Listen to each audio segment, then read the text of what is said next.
एक समय की बात है, गांव की गलियों में जब बातें फैली तो एक नाम जो सभी की जुबान पर होता था वो था कमला। गांव के लोग उसे लालची शहद वाली के नाम से भी जानते थे।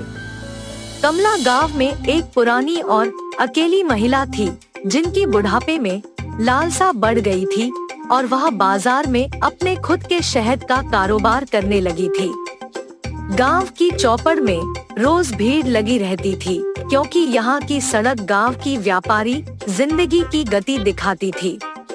रोजाना यहाँ विभिन्न विक्रेताओं और खरीदारों का आना जाना रहता था। लोग अपने अपने उत्पादों को बेचने की कोशिश में लगे रहते थे। गांव की यह व्यवस्था एक बड़े बाजार की तरह ही काम करती थी, जहां हर एक विपणन कर्मी ने अपने उत्पादों को बेचने का प्रयास किया करते थे। कमला बाजार में अपनी खुद की शहद की दुकान लगाने लगी। वह जंगलों से शहद खरीदकर बाजार में बेचती थी, लेकिन उसकी खुद की खोज में लालसा इतनी बढ़ गई थी कि उसने खुद की अच्छे शहद की बजाय अन्य खराब वस्तु के साथ मिलाकर बेचने की शुरुआत कर दी। गांव के लोग कमला की शहद की दुकान पर शहद खरीदने आते थे। वह उनके सामने मिले खराब शहद के डिब्बे खोलती और उनसे कहती, देखो यह शहद बहुत पुराना है, गुड़ नहीं है। मैंने इसकी कीमत भी कम कर दी है, आप इसे सस्ते में खरीद सकते हैं। गांव के लोग उसकी बातों पर विश्वास कर लेते थे और उसके बताए दाम पर शहद खरीद लेते थे। कमला बहुत होशियार थी, उसे किसी के बारे में गलत जानकारी देने में कोई दिक्कत महसूस नहीं होती थी, क्योंकि उसे तो सिर्फ अपने फायदे की चिंता रहती थी। कमला का दिन कुछ इस तरह गुजरता था। वह सुबह सुबह उठकर जंगल में जाती और खराब शहद को अच्छे शहद के साथ मिलाकर डिब्बों में डालती थी। फिर बाजार में आकर उन डिब्बों को बेचने का प्रयास करती थी।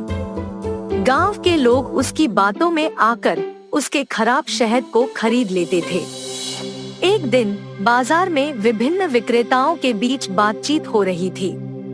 कुछ लोग कमला की दुकान के खराब शहद के बारे में बात कर रहे थे। एक व्यक्ति ने कहा, आखिरकार ये कमला किस तरह से बिना किसी को पता चले अपने खराब शहद को बेच रही है। उसका यह काम बहुत ही अच्छे तरीके से हो रहा है। दूसरा व्यक्ति ने उत्तर दिया, हाँ तुम सही कह रहे हो। उसकी चालाकियां अब सभी के सामने आ गई है।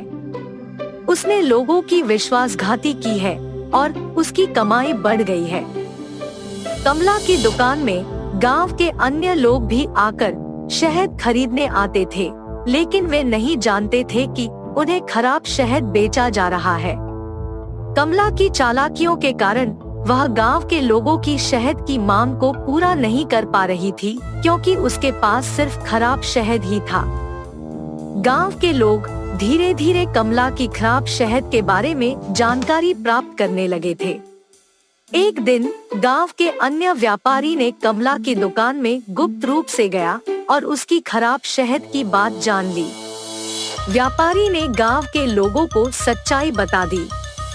गांव के लोग बहुत ही गुस्से से कमला की दुकान पर आए और उससे खराब शहद की बजाय अच्छे शहद की मांग की।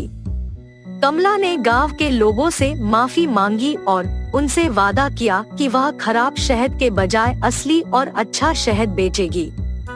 गांव के लोगों ने कमला को माफ कर दिया और उसकी दुकान पर आना बंद कर दिया।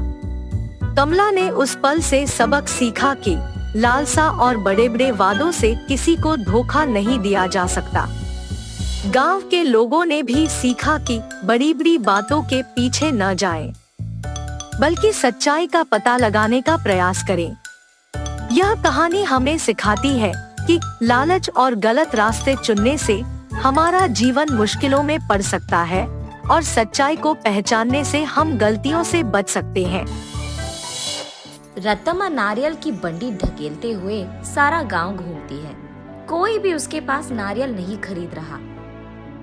उस गांव के सारी गलियां ऐसे घूमती हैं कि उसके पैर भी थक गए।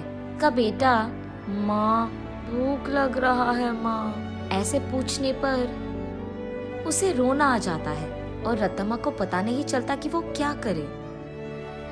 तब वो एक जगह उसकी बंडी रोककर एक नारियल काटकर, आज के लिए खाकर अपना पेट भर लो बेटा, कल अच्छा खाना खिलाऊंगी, ऐसे कहकर अपने बेटे को देखते हुए अपने जीवन को कोसती है। मगर वो दोष किसको मानेगी, रत्तम्मा को समझ में नहीं आता। एक समय में रत्तम्मा बाकी गांव वालों की तरह ही छोटे मोटे कूली का काम करती थी, लेकिन उसे लगता है कि उसे उसका मेहनत का फल नहीं मिल रहा। इसी दुख में वो दिन गुजारती थी। कुछ ही दिन पहले रत्तम्मा का पति पी पी कर मर गया। घर के सारे पैसे वो अपने दारू में लगा दिया और घर में एक फूटी कौड़ी भी नहीं है। इसीलिए रत्तम्मा को क्या करे ये पता नहीं चल रहा था और उसे इसी बात का डर था कि वो अपने बेटे को कैसे पढ़ाएगी। एक दिन वो अपने घर के बरामदे में बैठकर यही सोचती रहती है कि वो पैसे कैसे कमाएगी। तभी फैसला करती है कि वो एक छोटा सा व्यापार करेगी। इसी सोच में वो जब सर उठाकर ऊपर देखती है, उसके घर के ठीक सामने मौजूद एक नारियल का पेड़ उसे नजर आता है। तब वो फैसला करती है कि वो नारियल बेचेगी। उसके फैसले के अनुसार ही वो अगले दिन उस गांव के जंक्शन के बीच में नारियल का एक छोटा सा बंडी लगाती है। लेकिन तब तक उसी जंक्शन पे दो और ऐसे व्यापारी थे जो नारियल बेच रहे थे। उन दोनों की वजह से रत्तम्मा का व्यापार ठीक से नहीं चलता है। इसी कारण 2-3 दिनों से रत्तम्मा की बंडी से सिर्फ 2 या 3 नारियल ही बिके थे। बाकी सारे वैसे के वैसे ही रह गए। ये देख निराश होकर रत्तम्मा ये फैसला करती है कि अगर वो गांव के सारी गलियां घूमकर बेचने की कोशिश करेगी तो कम से कम कुछ तो बिक जाएंगे। तब जाकर वो ऐसे गलियों में घूमती रही। आंखों में से निकल रहे आंसू को पोंछकर वो बस अपनी किस्मत को कोसकर घर जाने ही लगती है कि बीच रास्ते में उसे एक पाठशाला नजर आती है। उस पाठशाला के बच्चे वहाँ बेच रहे स्नैक्स को देख उस दुकान के चारों ओर घेर कर उनको खरीदने लगते हैं। ये देख रत्तम्मा का बेटा, माँ मुझे भी वो खाना है माँ, ऐसे वो भोला बच्चा पूछता है। ठीक तभी अचानक रत्तम्मा को एक अच्छी योजना सूझती है।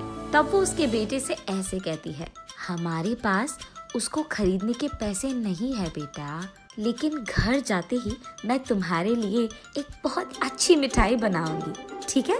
चलो हम अभी घर चले जाएंगे। घर आते ही बचे नारियल में से कुछ ही को काटकर उनसे कुछ मिठाइयाँ बनाती है और उन मिठाइयों को अगले ही दिन उस पाठशाला के पास बेचने लगती है। उस दिन तक किसी ने भी नारियल से बनाए हुए मिठाई को वहाँ पे नहीं बेचा था, इसीलिए पाठशाला में मौजूद सारे बच्चे एक ही बार में वहाँ आकर सारी मिठाइयाँ खरीद लेते हैं। बस रत्तम्मा की खुशी का कोई सीमा नहीं।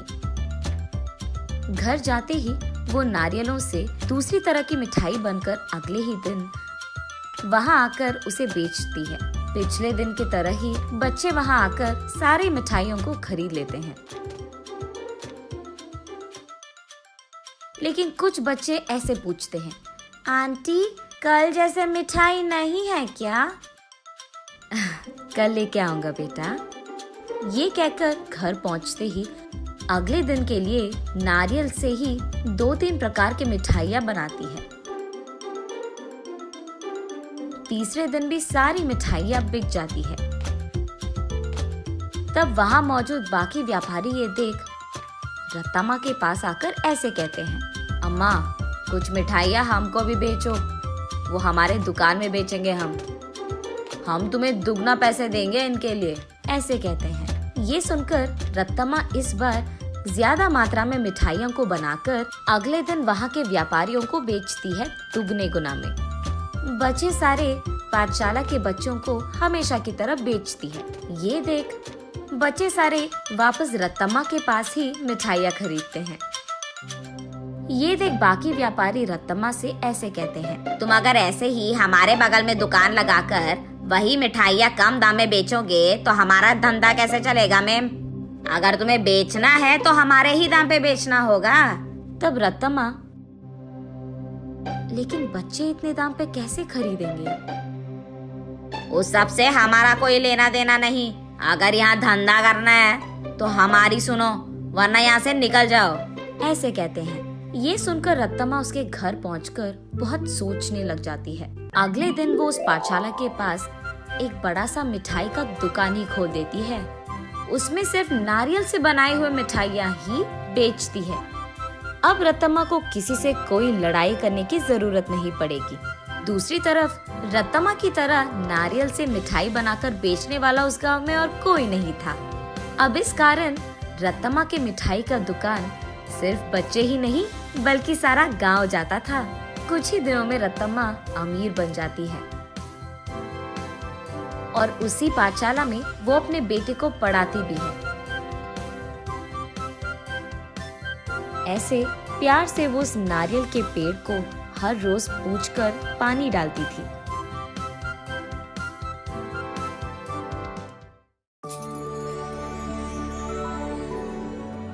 एक बार मंजुलपुर नामक गांव में दो भाई सुनील और सुधीर रहते थे। बड़ा भाई होशियार मगर घमंडी था और छोटा भाई सुधीर बहुत दयालु था और लोगों से बहुत नरम दिल से पेश आता था। रोज सुबह सुबह सुनील अपने काम पर निकल जाता, 4 बोरी नारियल खरीदता और गांव के बाजार में बेच आता।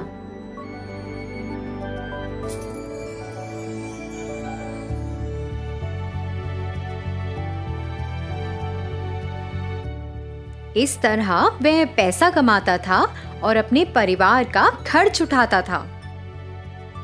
लेकिन सुधीर अपने बेटे को तैयार करने और उसे स्कूल भेजने के अलावा कुछ नहीं करता था। घर वापस आने के बाद वह फिर से घर से संबंधित कुछ काम करने के लिए जाता। वह सब कुछ वैसे ही करता जैसे उसकी पत्नी कहती। घर वापस आने के बाद वह दोपहर का खाना खाता और कुछ देर आराम करता था। लेकिन लीला, जो उसकी पत्नी थी, अपने घर के कामों को पूरा करने के बाद सिलाई का काम करती थी और थोड़ा पैसा भी कमाती थी। उस पैसे से वे दोनों अपना जीवन व्यतीत कर रहे थे। इस तरह से सुनील एक नारियल बेचने का व्यवसाय चला रहा था और सुधीर कुछ नहीं कर रहा था। एक दिन सुनील अपने भाई के पास आया और बोला, अरे भाई, आप शादीशुदा हैं, आपके बच्चे भी हैं, कोई काम किए बिना घर बैठने से काम नहीं चलता। ओह हाँ, अब आप तो कुछ जानते ही नहीं, तो क्या करेंगे? आपको पता ही नहीं कि काम कैसे करना है। सुनील सुधीर को सुझाव देने के बजाय हर समय उसे चिढ़ाता था। सुनील की यह बात लीला को पसंद नहीं आती थी। हे भगवान, इसे तो और कुछ काम ही नहीं है, ये तो बस सुधीर को चिढ़ाता रहता है। इसका मुंह बंद करने के लिए सुधीर को कुछ काम करना शुरू करना होगा। ये तो और भी लोगों के पास जाके ये सब बातें करेगा और बाकी सब लोग भी सुधीर को चिढ़ाने लग जाएंगे। इन सब बातों से परेशान एक दिन जब वह अपने विचारों में खोई हुई मंदिर से अपने घर वापस आ रही थी, रास्ते में अचानक एक संत ने कुछ कहना शुरू कर दिया। अपने पति की चिंता मत करो। और तुरंत लीला उनके पास चली गई।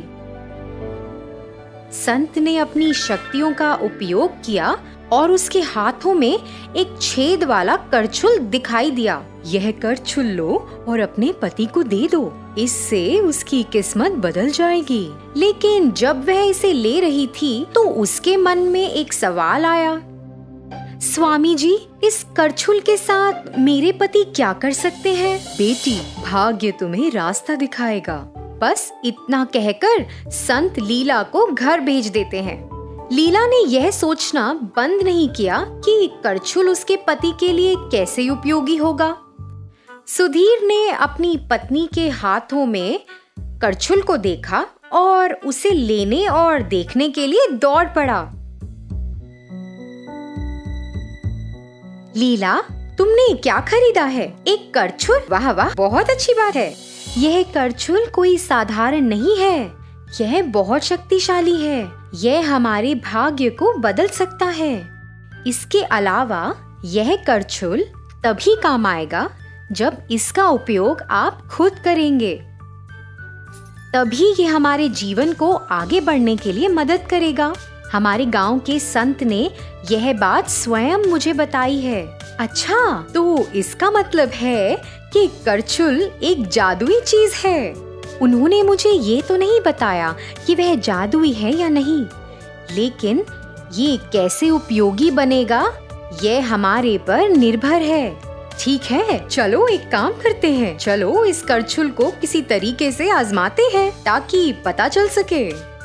हाँ, ये ठीक है, अच्छा विचार है, चलो करते हैं। तो इस तरह से सुधीर करछुल को पकड़ता है। लीला विभिन्न प्रकार के भोजन तैयार करने के लिए हर चीज को कम से कम मात्रा में तैयार रखती थी, जिसे करछुल के साथ परोसा जा सके। सबसे पहले उसने समोसे को तलने के लिए गरम तेल में डाला। सुधीर ने समोसे को तलने के लिए करछुल का इस्तेमाल किया और उसे तेल से बाहर निकाला, लेकिन कुछ भी नहीं हुआ। उन्होंने मिर्च उठाई और तेल में डालकर उसे तलने दिया। इस बार भी सब कुछ वैसा ही था, हमेशा की तरह। तीसरी बार जब वह जलेबी बना रहे थे और तलने के लिए उन्होंने करछुल का इस्तेमाल किया। हालांकि शुरू में तो बस 4 ही जलेबी थी, लेकिन अचानक सैकड़ों जलेबियां तेल से बाहर निकलना शुरू हो गईं। सुधीर और लीला दोनों इसे देखकर आश्चर्यचकित हो गए और उन्हें तब उस करछुल की शक्ति का एहसास हुआ।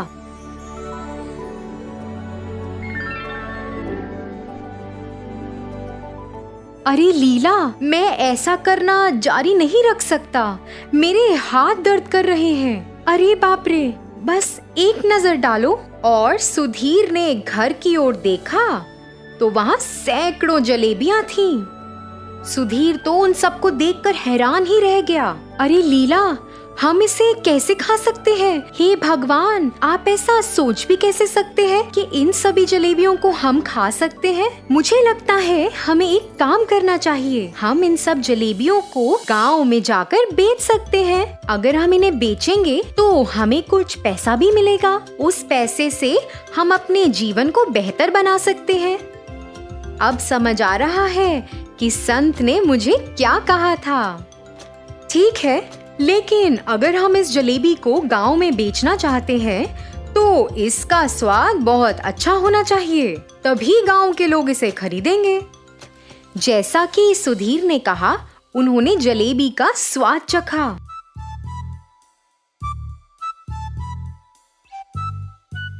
उन्होंने तुरंत तय किया और पहिया गाड़ी में गर्म जलेबी की व्यवस्था की और उन्हें बेचने के लिए गांव के बाजार में चले गए।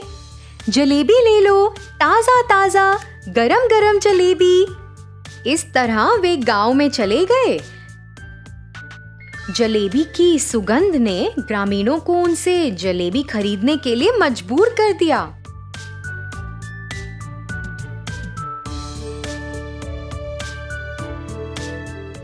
उस समय सुनील अपने रास्ते पर लोगों के एक समूह को देखकर सोचने लगा, अरे यह सब क्या हो रहा है? इतने लोग यहाँ इकट्ठा क्यों हैं? मुझे लगता है कि कुछ तो हो रहा है। वाह वाह, यही सही जगह है मेरे नारियल को बेचने के लिए। उसने ऐसा सोचा और वहाँ चला गया। जैसे जैसे वह करीब गया, उसने खुशी खुशी जलेबी बेचते हुए सुधीर और लीला को वहाँ देखा।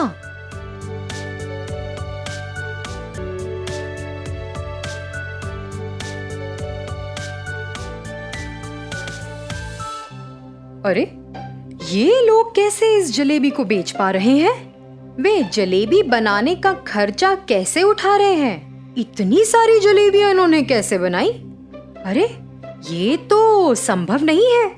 ये कुछ तो अजीब है, मुझे जांच करनी चाहिए। जब वह ऐसा सोच रहा था, एक ग्रामीण जो सुनील को पार कर रहा था बोला, अरे सुनील, तुम यहाँ खड़े होकर क्या कर रहे हो? अपने भाई से सीखो। वे तुम्हारी तरह सभी लोगों को बेस्वाद नारियल पानी और इतना महंगा बेचकर धोखा नहीं दे रहा है। वह जलेबी बहुत स्वादिष्ट है और लजीज भी है। ग्रामीणों की टिप्पणियों को सुनकर और अपने भाई सुधीर की सफलता को देखकर सुनील को ईर्ष्या होने लगी। इस तरह अपमानित होने के बाद सुनील सुधीर और लीला का पीछा करने लगा जब तक कि वे घर वापस नहीं आ गए। सुनील खिड़की के पीछे कहीं छिपा हुआ था और अपने भाई और लीला को सुनने लगा। देखो लीला, हमने इतनी कमाई की, क्या आज रात हमारे लिए ये सारे पैसे गिनना संभव है? अरे हाँ, चलिए एक साथ गिनती शुरू करते हैं। तो इस तरह से वे दोनों गिनती पूरी कर लेते हैं और उन्हें ये बात अविश्वसनीय लगती है कि उन्होंने एक दिन में 8,000 रुपए कमाए और वह बहुत खुश थे। लीला, चलो हम इनमें से 6,000 रुपए मेरे भाई सुनील को दे देते हैं, उसकी मदद हो जाएगी। मुझे पता चला कि उसका व्यवसाय घाटे में चल रहा है। यदि हम इसे देकर उसकी मदद करते हैं तो इससे उसे एक अच्छे व्यापारी से अच्छे नारियल प्राप्त करने में मदद मिल सकती है। फिर उसका व्यवसाय अच्छा हो सकता है और उसका परिवार खुशहाल रह सकता है। क्या कहती हो? जी, ये ठीक नहीं है। वो हमेशा आपको टोकता रहता है और आपको बेकार समझता है और आपने देखा नहीं आपको कैसे चिढ़ाता है वो। आप क्या भूल गए हैं? हम अब पैसा कमाने में सक्षम हैं, इसलिए आप जो चाहते हैं वो कर सकते हैं। और फिर सुनील शुरू से ही सुधीर और लीला को सुन रहा था। उसे अपनी गलती का एहसास हुआ और बिना किसी दूसरे विचार के वह सीधे अपने भाई सुधीर के पास चला गया और उसे गले लगा लिया। उसने अपनी गलतियों के लिए माफी भी मांगी। जैसे कि सुधीर ने सुनील की मदद की, इससे सुनील का जीवन आसान हो गया था और उसने अपना व्यवसाय उचित स्थिति में कर भी लिया था। यहाँ तक कि सुधीर और लीला ने जलेबी बनाना जारी रखा और उन्हें रोजाना गांव में बेचा और पर्याप्त पैसा कमाया। इसी तरह उनका जीवन बहुत सरल हो गया था। तो बच्चों, इस कहानी से हमें क्या सीख मिलती है? एक बुद्धिमान व्यक्ति को अपनी प्रतिभा का दुरुपयोग किसी दूसरे को पीड़ित करने के लिए नहीं करना चाहिए।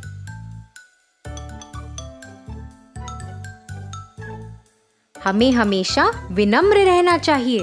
बदले में आपके जीवन में सब कुछ अच्छा होगा।